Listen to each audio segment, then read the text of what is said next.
Salut la team, Lakers tout le temps, la chaîne francophone des Lakers.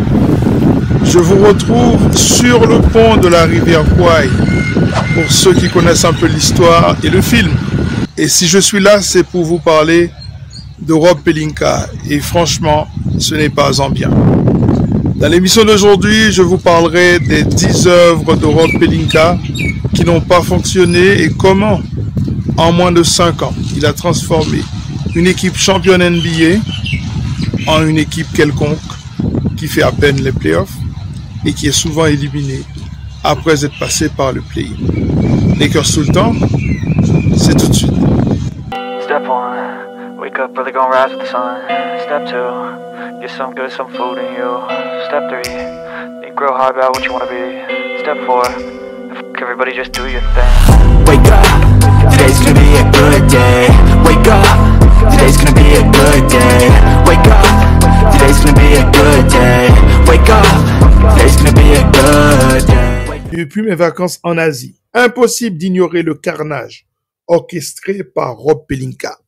Je l'avais promis, retour sur un fiasco de 5 ans passés sous le silence total, puisque le garçon a été prolongé avec un chèque qu'il a sans doute rempli lui-même.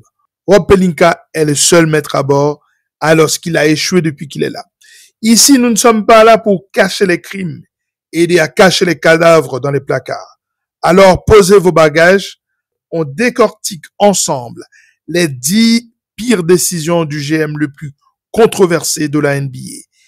Et n'oubliez pas de vous abonner avant qu'on commence ce massacre. Ce que personne n'a osé dire sur Rob Pelinka, Mister Catastrophe. Voici Pelinka, l'agent double. Pelinka, le GM qui roule pour les autres franchises. Mes amis, voici l'homme qui a réussi l'exploit de transformer une équipe championne en véritable cirque de l'opéra permanent. Et voici les 10 chemins non semés d'embûches qu'il a piégés lui-même, les chemins sur lesquels il a posé des bombes partout et a compromis l'avenir des Los Angeles Lakers. Les gens n'osent pas vous dire que Rob Pelinka est un piètre GM. Mais moi, je vous le dis, parce que vous savez que sur Lakers tout le temps, la chaîne francophone des Lakers, on vous dit la vérité. Voici les 10 pièges que Rob Pelinka a placés sur le chemin du succès des Los Angeles Lakers.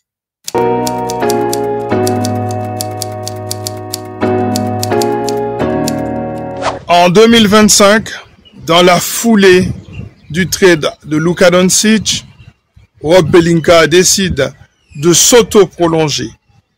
Parce que je ne pense pas que ce soit Jeanie Buss qui ait fait ce move.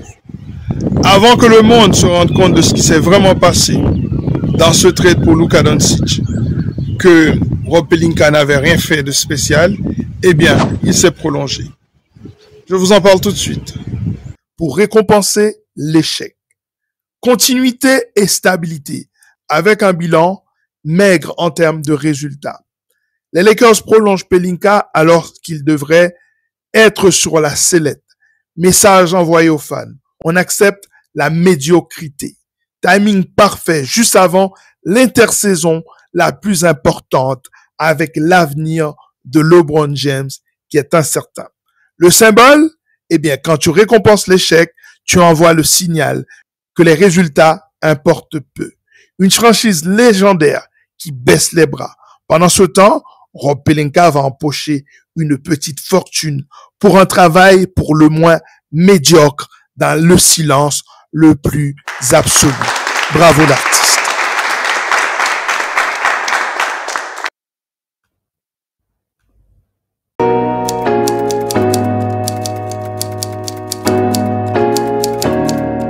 En 2019, Rob Pelinka décide de trader Moon, Wagner et Bonga du côté des Wizards de Washington en promesse d'un Kawhi Leonard qui n'est jamais venu.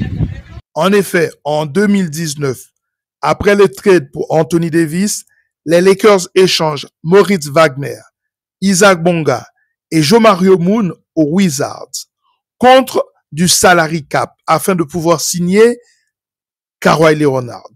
Pourtant, il n'est jamais venu aux Lakers. On libère de l'espace pour Kawhi et Kawhi nous dit « Non merci, je préfère les Clippers ». Maurice Wagner et Isaac Bonga échangés pour de l'espoir. Pelinka vide son sac pour faire de la place à Kawhi Leonard qui n'est jamais venu et n'a jamais donné son accord aux Lakers. Aujourd'hui, on sait qu'il était proche d'une signature aux Lakers, mais ce n'était qu'une promesse, ce n'était que du vent. Pour ce move, pour le moins contestable, Rob Pelinka n'a jamais répondu auprès des fans des Los Angeles Lakers. Résultat, Wagner se développe bien à Orlando. Aujourd'hui, il nous aurait fait un bien fou. Bonga avait du potentiel défensif et les Lakers se trouvent avec rien. Morale de l'histoire, tu n'échanges jamais des actifs pour un joueur qui n'est pas garanti. Échec, encore une fois, de Rob Pelinka.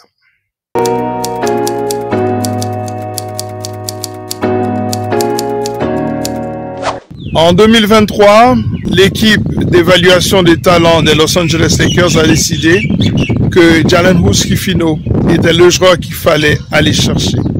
Or, vous allez le voir, il y avait d'autres solutions. On mise sur le potentiel. Pendant que Golden State prend un candidat au rookie de l'année, juste après.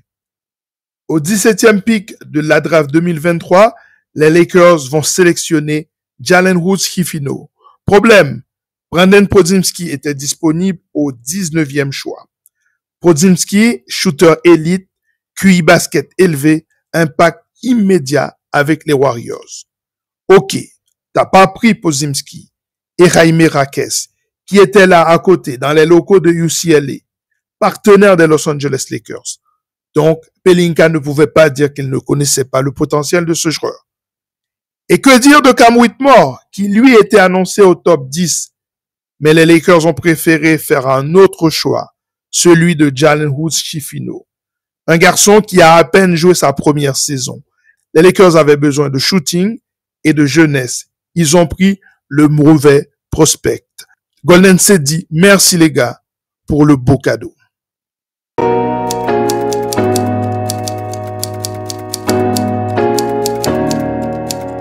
En 2021, dans la foulée du titre NBA, Rob Pelinka décide de casser l'équipe en deux en faisant un trade qui va compliquer les choses. Il envoie Danny Green du côté d'Oklahoma City et fait venir un certain Dennis Schroeder. Et ça va peser sur l'équipe pendant longtemps. Dans un contexte où les 3&D étaient extrêmement importants, il a décidé que ça ne l'était pas. En 2020, fin de saison 2020, début de saison 2020-2021, les Lakers décident tout simplement de trader Danny Green et le pick 28 pour l'acquisition de monsieur Dennis Schroeder.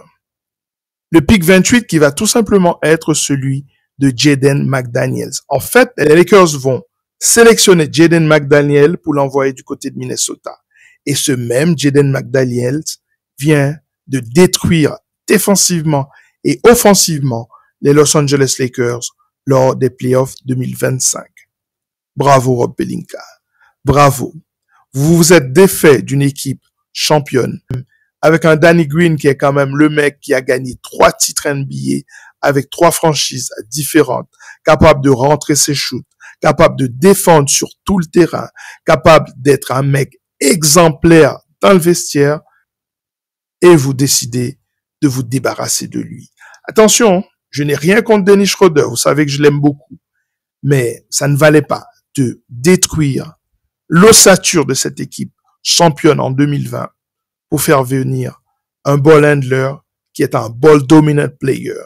Ça, pour moi, c'est l'un des pires moves effectués par Rob Pelinka.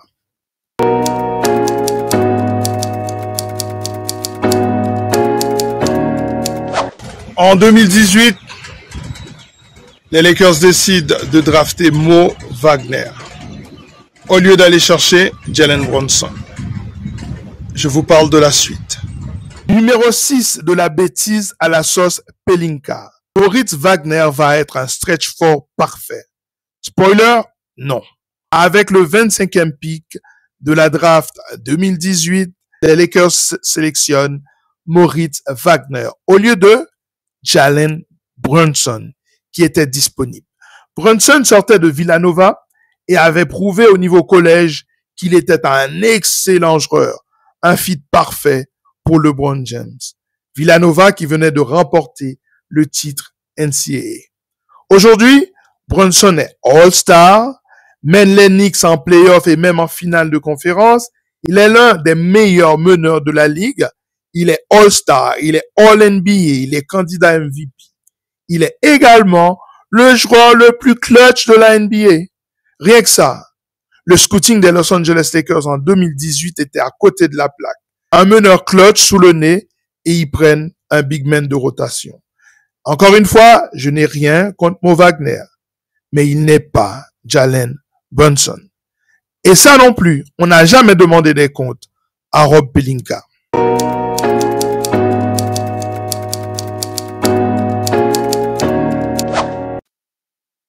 Oh là là là là là là là là, il faut parler du numéro 5.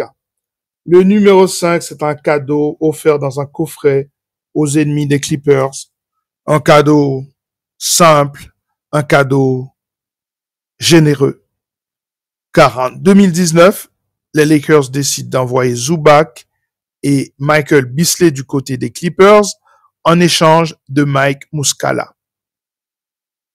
Je sais, il va falloir être tout à fait juste avec Rob Pelinka.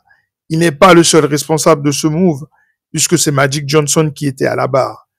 Mais Pelinka était à ses côtés. D'ailleurs, Magic va dire que Zubac n'était pas le joueur sur lequel il pouvait compter et qu'il cherchait une option avec un stretch 5 et que Mike Muscala était la solution. Sauf que ce garçon n'a jamais eu un impact avec les Los Angeles Lakers, alors que de l'autre côté, Ivica Zubac est devenu une force du côté des Clippers. Ce n'est pas le meilleur pivot de la ligue, il n'est pas au niveau de Jokic, de Embiid ou de Wemby, mais il est dans le deuxième wagon. Et c'est un pivot qui est encore un pivot très prometteur. À l'époque, lorsqu'il était aux Lakers, on l'appelait Zublaka, tellement qu'il bloquait de tirs. Aujourd'hui, le garçon tourne en double-double. Quel dommage. Aujourd'hui, il aurait été si important pour nous. Ah là là là là. Quand les GM font n'importe quoi, les fans ne peuvent que constater les dégâts.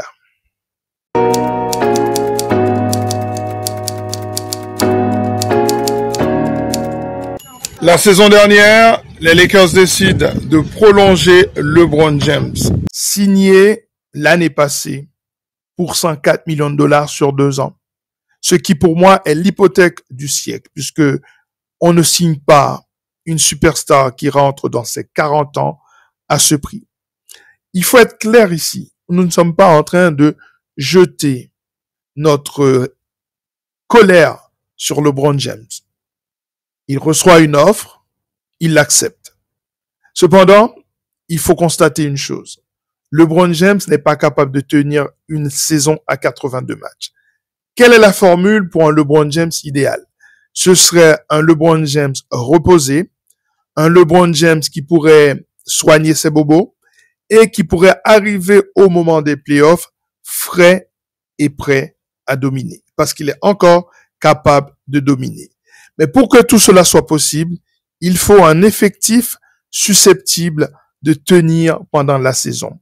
Or, en donnant ce contrat à LeBron James, on ne permet pas au GM des Los Angeles Lakers de pouvoir construire un effectif capable de répondre sur 82 matchs avec de la qualité. Parce qu'au fond, qu'est-ce qu'on a? Pour former une équipe, on n'a même pas le non-taxpayer mid-level exception. On a une fois sur deux ce qu'on appelle le taxpayer mid-level exception à hauteur de presque 6 millions de dollars. Et avec ça, vous n'êtes pas en mesure d'aller chercher un joueur important. Et donc, ce contrat en faveur de LeBron James n'est pas du tout un contrat en faveur des Los Angeles Lakers. Œuvre là encore de monsieur Pelinka.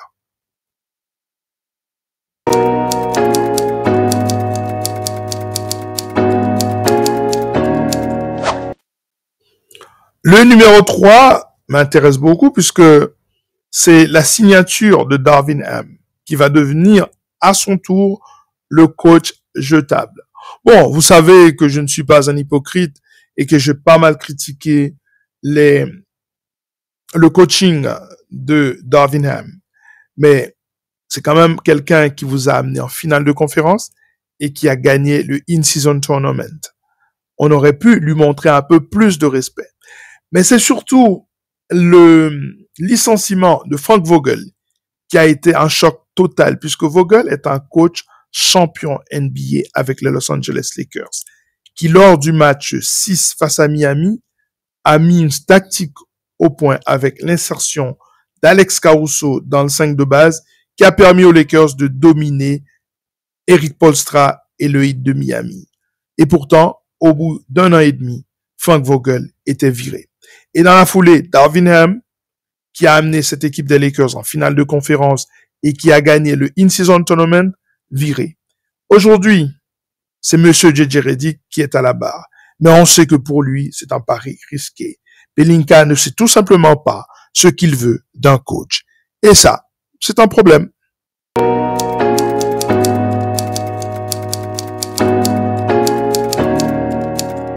Tous les gens qui ont regardé le basket ne serait-ce que 2 minutes savent que Russell Westbrook et LeBron James dans la même équipe, le fit n'était pas bon.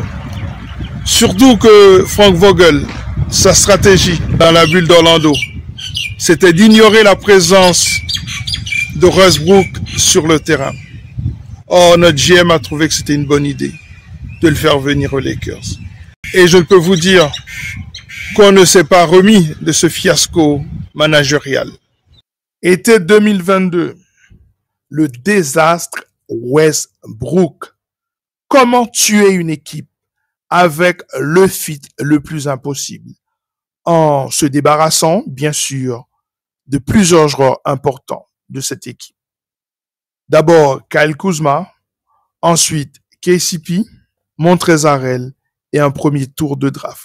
Ah, on va s'arrêter quelques minutes sur Montrezl, qui lui a été signé en 2021, soit le pire fit qu'on pouvait avoir. Oui, un mec qui apporte de l'énergie, mais qui est trop petit pour être un pivot et qui est tout simplement trop lent pour être un joueur de périmètre. Un garçon qui n'a jamais été un facteur avec les Los Angeles Lakers. Et pourtant, je me souviens, le contrat qu'il a reçu, c'était le full mid-level exception. Bravo Pelinka, bravo. Et 1 an plus tard, il est mis dans un package et il a envoyé du côté de l'équipe de Washington en échange de Westbrook. Or, Westbrook, c'est tout simplement le mec qui, dans la bulle d'Orlando, était du côté de Houston et Frank Vogel avait décidé que sa tactique, c'était de l'ignorer sur le terrain et de fermer la raquette à James Harden. Cette tactique avait été payante pour les Los Angeles Lakers qui avaient gagné cette série 4 victoires à 1. Or, 2 ans plus tard, Rob Pelinka décide que ce mec, tout à coup, est un excellent fit. Donc, tout ce que les Lakers avaient fait contre lui dans la bulle d'Orlando va être fait par les autres équipes de la NBA.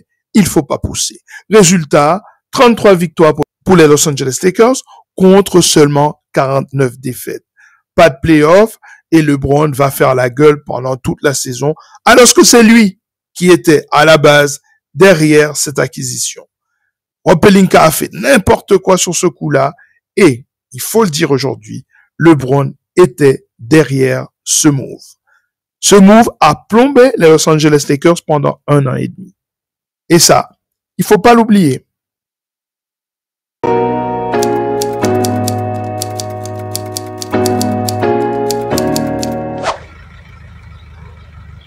Que dire de la perte d'Alex Caruso, parti du côté de Chicago pour une poignée de dollars. 37 millions sur 4 ans. Ils ont dit, ah non, c'est trop cher. Vous savez ce que c'est 37 millions sur 4 ans? C'est le contrat que proposent les Bulls de Chicago en 2021, fin de saison 2021, à Alex Caruso. Et là, les Lakers disent non, ça nous intéresse pas. On va le laisser partir. Caruso reçoit cette offre et appelle les Lakers. Ils disent, voilà l'offre que je reçois, vous pouvez matcher. Je suis restricted free agent. Et les Lakers disent non, non, non, c'est trop. Alors que quelques mois plus tôt, ils avaient offert une prolongation à Dennis Schroeder à hauteur de 90 millions de dollars. Heureusement que dans un moment d'égarement, Dennis Schroeder a dit non à ce deal. Ouf, ouf. Un joueur qui va devenir un journeyman, c'est-à-dire un mec qui va bourlinguer dans toute la ligue au salaire minimum, a failli plomber le salary cap des Los Angeles Lakers par la faute de Rob Pelinka. Heureusement qu'il a dit non. Le temps pour Pelinka de réaliser sa bêtise et de se ressaisir. Et c'est ce même Pelinka qui va dire non à Caruso pour économiser quelques millions de dollars. Le mec qui plongeait sur tous les ballons, qui défendait comme un fou, qui avait la culture Lakers dans le sang.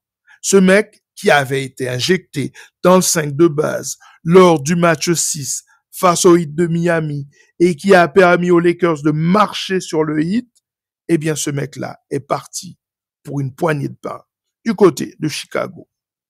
Bravo Pelinka, bravo. Aujourd'hui, pour rappel, Caruso a été tradé du côté d'OKC puisque Sam Presti avait compris qu'il fallait ce gars pour être champion.